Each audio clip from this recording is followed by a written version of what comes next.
अस्सलाम वालेकुम। अबरार रशीद आपकी खिदमत में हाजिर है और मैं उम्मीद करता हूँ कि वो लोग जो पहली मरतबा मेरे इस चैनल को देख रहे हैं वो इसको सब्सक्राइब करेंगे।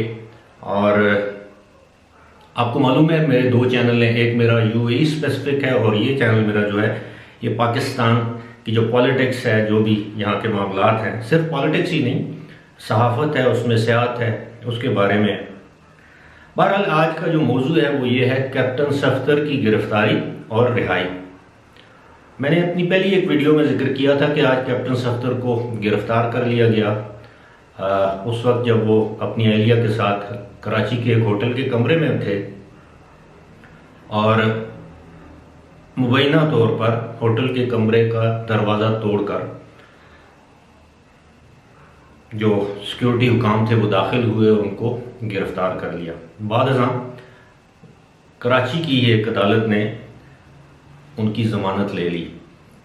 आप सबको मालूम है उन्हें किस केस में गिरफ्तार किया गया था कि उन्होंने बाबा कौम के मज़ार पर कराची में नारेबाजी की थी। नारे क्या थे? वोट को इज़्ज़त दो, मादरे मिलत जिंदाबाद।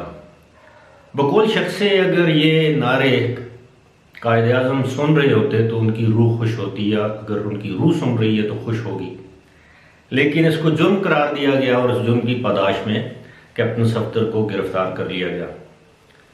उसके बाद रिहाई हुई और रिहाई के साथ साथ जो वफाकी हुकूमत की जग हंसाई हुई। आप सोशल मीडिया देखें, आप मेन स्ट्रीम मीडिया देखें कि हर शख्स हुकूमत के ओछे हथकंडों पर हंस रहा है, अफसोस कर रहा है और इसे बौखलाहट का नतीजा करार दे रहा है। अभी तो अपोजिशन ने 2 जलसे किए हैं और वो भी बकौल हुकूमत इतने कामयाब नहीं थे। अगर उन 2 जलसों में हुकूमत ये समझती है कि वो इतने कामयाब नहीं थे तो फिर हुकूमत इस तरह रिएक्ट क्यों कर रही है? 2 दिन पहले इमरान खान ने किसी पंजाबी विलन के किरदार की तरह अपने टाइगर फोर्स से खिताब करते हुए कहा था कि नवाज शरीफ, मैं तुम्हें नहीं छोड़ूंगा, मैं तुम्हें जेल के अंदर डालूंगा और तुम्हें आम कैदियों के साथ रखूंगा। वो तो बात की बात है, पता नहीं इमरान खान की हुकूमत तब तक रहती है नहीं रहती। हम लोगों ने माजी से कोई सबक नहीं सीखा। हर हुक्मरान जो आता है वो समझता है कि उसकी हुक्मरानी दायमी है, जबकि बहसीयत मुसलमान हम सब का जो ईमान है वो ये है कि दायमी हुक्मरानी सिर्फ अल्लाह की ज़ात की है। दुनिया में बहुत से इंडिस्पेंसिबल लोग आए और चले गए। लोग कहते थे कि कायदे आज़म ना हुए तो पाकिस्तान का क्या बनेगा, लियाकत अली खान ना हुए तो क्या बनेगा, जुल्फ़िकार अली भुट्टो, अयूब खान, जनरल ज़िया तो अपने आप को अक्ल कुल और पाकिस्तानी कौम का खलीफा समझता था। जनरल मुशर्रफ को देख ले, ये तमाम के तमाम जो किरदार हैं जिनका मैंने जिक्र किया, किसी का इक़्तिदार छीन लिया गया, किसी को तख्ता-ए-दार पर लटका दिया गया, किसी को कुदरत के इंतकाम का सामना करना पड़ा। लेकिन बात वही है कि हमने सबक नहीं सीखा। उर्दू का,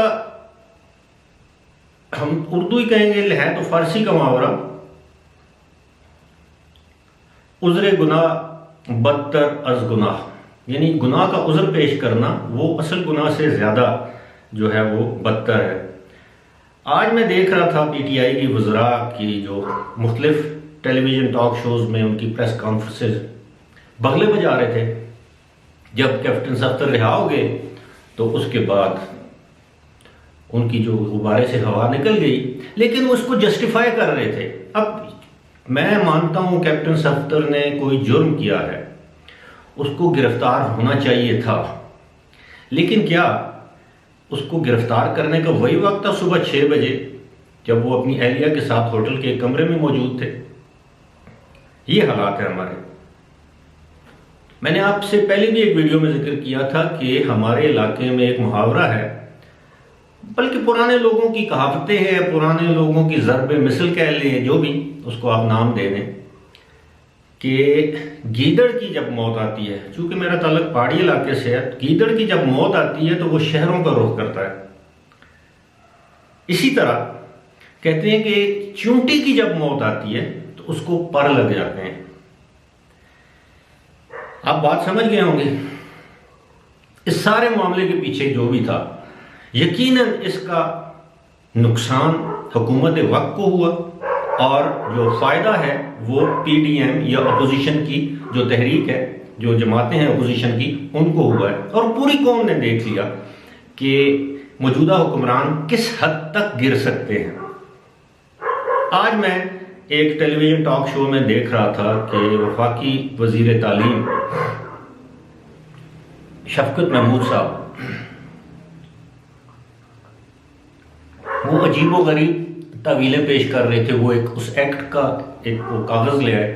मैं ये बताता चलूँ कि ये जो जिस एक्ट के तहत गिरफ्तार किया गया, ये कायदे आज़म के जो मज़ार है, उस मज़ार की प्रोटेक्शन के लिए कि उस मज़ार की कोई बेहुरमती ना करे, वहाँ पर जाकर सियासी नारेबाजी ना करे। अब ठीक है, वोट को इज्जत दो, अगर सियासी नारा है तो मादरे मिलत जिंदाबाद, तो वो तो मादरे मिलत थी ना, या तो फिर आप उनसे मादरे मिलत का जो खिताब है वो वापस ले लें। अब वो कायदे आज़म की बहन थी, लेकिन शफकत महमूद ने जो तवीलें पेश की, अब ये काबिल ज़मानत, जिस तरह मैंने बताया कि ये काबिल ज़मानत जुर्म था। काबिल ज़मानत जुर्म जो है वो बराह रास्त पुलिस उसमें इस तरह करती भी नहीं। लेकिन जो भी हुआ, मुझे बड़ा अफसोस हुआ। शफकत महमूद को मैं इस हुकूमत में उन अफराद में शामिल करता था जो बड़ी सेन वॉइसेस जिसे कहते हैं, शाइस्ता धीमे लहजे के पढ़े लिखे इंसान। ये ग्रेड 20 से रिटायर हुए हैं, सीएसएस ऑफिसर थे, उसके बाद पीपल्स पार्टी में थे। इनका भी जमींदाराना जिसे कहते हैं, जमींदारी वाला या जमींदारों वाला बैकग्राउंड है, और उसके बाद उन्होंने पीटीआई ज्वाइन कर ली। अब आप देखें कि शफकत महमूद जैसा इंसान भी आज इमरान खान को दिफा करते हुए, मुझे बड़ा अफसोस हुआ। तो शफकत महमूद से मैं इस बात की तवक्को हरगिज़ नहीं करता था कि वो एक ऐसे घिनौने फेल को जस्टिफाई करेंगे, उसके बारे में उसके हक में दलाइल देंगे। लेकिन वो शाह से ज़्यादा शाह की वफादारी का जो एक हम कौल है, वो उसके ऊपर पूरा उतरते नजर आए और बड़ा अफसोस हुआ। इसी तरह शिबली फराज हैं, इंतहाई डिसेंट शाइस्ता इंसान, लेकिन उनको मिनिस्ट्री ऐसी दी गई जिस मिनिस्ट्री के शायद प्री रेक्विजिट में से एक ये है कि आपने दूसरों को गाली देनी है, अपोजिशन को गाली देनी है। ये तो हमारी सियासत का हाल है। लेकिन एक बात तय है, हुकूमत की बौखलाहट सब जान चुके हैं। हुकूमत ने जाना है, आज जाए कल जाए। और दूसरी बात यह है कि ऐसे लगता है कि अगर उनको गिरफ्तार करने के लिए आईजी को सुबह 4 बजे उठाया गया, रेंजर्स के दफ्तर ले जाया गया और वहाँ ज़बरदस्ती उनसे कैप्टन सफ्दर के अरेस्ट वारंट पर दस्तखत करवाए गए और उसके बाद ये सारा मामला हुआ।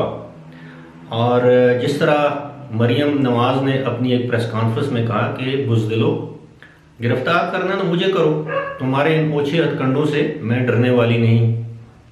इसमें कोई शक नहीं कि अब मरियम जो है she has come out of her age, मतलब वो एक अब बड़े मंचे हुए सियासतदान की तरह, दलेर और कॉन्फिडेंट और एतमाद सियासतदान की तरह सियासत के मैदान में सामने आई हैं।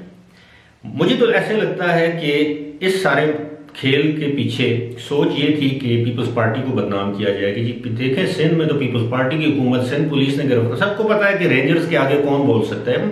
और आज तो एक टॉक शो में मुस्तफा नवाज खोखर ने, जो बिलावल भुट्टो के तर्जुमान हैं, उन्होंने यहाँ तक मुतालबा कर दिया जी कि मेरा मुतालबा है अपनी गवर्नमेंट से, यानी सिंध गवर्नमेंट से, कि वो मुतालबा करे हुकूमत पाकिस्तान से या जो वजारत दाखिला है कि ये डीजी रेंजर जो है पर्सोना नॉन ग्रेटा, गैर पसंदीदा शख्सियत करार देकर इनको सिंध से निकाला जाए। जिस शख्स को चादर और चारदीवारी की हुर्मत का इल्म नहीं, वो इस तरह सियासी तौर पर ये लोग इस्तेमाल हो रहे हैं। लेकिन सबसे बड़ी बात यह है कि जिस शख्स ने भी इमरान खान को, वजारत दाखिला को, वजीर दाखिला को ये मशवरा दिया है, वो इमरान खान का दोस्त हो नहीं सकता। वो बदतरीन दुश्मन है इमरान खान और उसकी हुकूमत का, क्योंकि आज इमरान खान की गवर्नमेंट एक मरतबा फिर डिस्क्रेडिट हुई है और जो हमारी जो अपोजिशन है उसका कद काठ बुलंद हुआ है।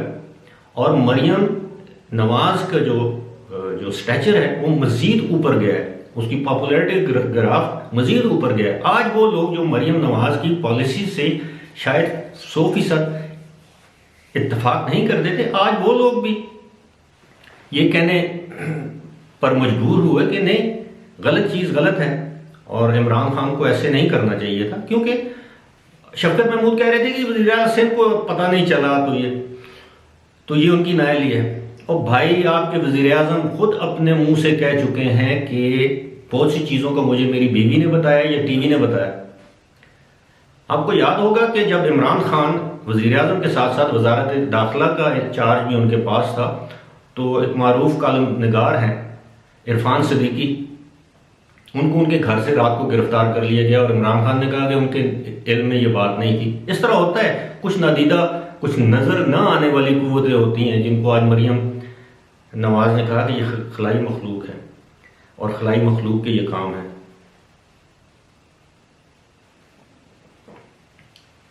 बहरहाल बात हो रही थी कभी के दिन बड़े और कभी की रातें। वक्त एक जैसा नहीं रहता और इमरान खान को ये सोचना चाहिए कि कल को यही कुछ आपके साथ हो सकता है। इसी तरह पुलिस वाले या कोई किसी और सिक्योरिटी इदारे के लोग बनी गाला की दीवारें प्लान के अंदर जा सकते हैं, प्राइम मिनिस्टर हाउस की दीवारें प्लान के अंदर जा सकते हैं। अल्लाह करे ऐसा ना हो, आपके वज़रा के साथ ऐसा हो सकता है। मैंने अपनी 27 साल सहाफ़ती तारीख में या जो भी मेरा जो तजुर्बा है उसमें मैंने देखा है बहुत से ऐसे लोग थे, बहुत से ऐसे अपने दौर के ताकतवर तरीन लोग, बाद में उनको लोगों ने निशाने इबरत बनते हुए भी देखा है। ऐसे वज़रा थे जो कहते थे कि मेरे ज़बान से निकले हुए अल्फाज जो हैं उनको आप आइन समझें, कानून समझें, लेकिन आज उनके नाम भी कोई नहीं जानता। तो दोस्तों बात यह है कि ये जो हमारी जो सियासत है, इसको ये पहले भी कोई काबिल रश्क नहीं थी, लेकिन इसको जितना गंदा इमरान खान और पीटीआई ने किया है आप सोच नहीं सकते। इस गंदगी को साफ करने में शायद दहाइयाँ लग जाए, क्योंकि ये जिस दिन इमरान खान की गवर्नमेंट गई, मैं आपको लिख के देने के लिए तैयार हूँ। आप मेरी ये वीडियो संभाल के रखिएगा कि पीटीआई का शिराजा किस तरह भी करता है। फिर चाहिए ये इन सियासी जमातों को, पीपल्स पार्टी को, नून लीग को, मौलाना फजल रहमान को या एएनपी को, इन लोगों को फिर कैरेक्टर का मुजाहरा करना चाहिए। इन लोगों को फिर ऐसे इलेक्टेबल्स, लोटे, फसली बटेरे, इनको फिर अपनी पार्टी में जगह नहीं देनी चाहिए ताकि इनको अपनी असलियत मालूम हो। ये वही लोग हैं बूट पॉलिश करने वाले, बूट चाटने वाले। मैं किसी से डरता तो नहीं, मैं नाम भी ले सकता हूँ, लेकिन मेरी तरबियत ऐसी नहीं है कि मैं कोई बिलो दी बेल्ट किसी को हिट करूं। लेकिन जो दिल की बात है वो करना मेरा हक है, मैं करता रहूंगा। मुझे बेशक पीटीआई वाले गालियां दें, और लेकिन उनके लिए मशवरा है, इमरान खान के लिए, अगर मेरी वीडियो उन तक पहुंचे, उनके जो जानने वाले हैं, उनके फॉलोअर्स हैं, मुझे पता है पीटीआई में मेरे बहुत से अच्छे दोस्त हैं, वेरी नाइस पीपल, लेकिन वो लोग पसे पर्दा हैं, पिछली की सफों में भी आपको नजर नहीं आते, जो डिसेंट और नाइस है। पीटीआई में तरक्की करने का एक ही राज है कि जितनी गंदी जुबान, जितनी ज्यादा गालियां आप बक सकते हैं आप बकें, उतना बड़ा ओहदा आपको मिल जाएगा, चाहे आप इलेक्टेड हैं या नॉन इलेक्टेड हैं। अब जो लोग, मैं सही कह रहा हूं, अब सदाकत अब्बासी वो जो एमएनए है वो डिसेंट तरीके से बात करता है, लेकिन आप देख लें हर टॉक शो में इमरान खान की गवर्नमेंट की तमाम फॉलीज या उनकी बेवकूफ़ियों, अमकाना हरकतों को वो बंदा डिफेंड करते हुए मुझे उस पर तरस आता है। लेकिन उस शख्स को वजीर नहीं बनाया गया, शिबली फराज को वजीर बनाया गया इस शर्त पर कि आपने फिरदौस आशिक अवान से बढ़कर अपोजिशन के खिलाफ हर्जा सराई करनी है, और वो काम ये कर रहे हैं। लोग कहते हैं ये अहमद फराज का बेटा। अब मैं क्या बोलूं, सारी दुनिया को पता है कि अहमद फराज क्या था, शिबली फराज क्या है। बहरहाल ये जो भी हुआ ये अच्छा नहीं हुआ। कहते हैं कि आप आज जो बोएंगे कल काटेंगे। और एक मकतबा फ़िक्र कह लें, नुक्ता नज़र ये भी है कि कोई ना कोई कुव्वत अंदर से भी है, एस्टेब्लिशमेंट के अंदर से भी, जिसकी कोई ना कोई सपोर्ट भी है आपको। वो एक तरफ से वो कैरेट एंड स्टिक वाली बात है, एक तरफ से इनको स्टिक दिखाई जाती है, दूसरी तरफ इनको कैरेट दे दी जाती है। एक तरफ इनको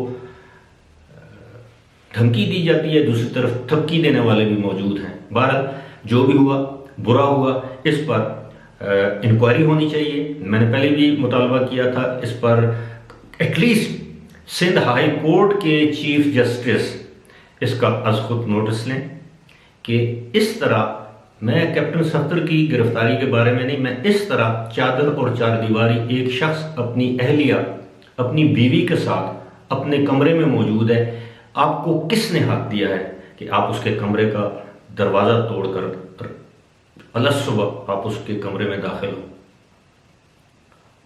क्या उस शख्स ने भाग जाना था पाकिस्तान से?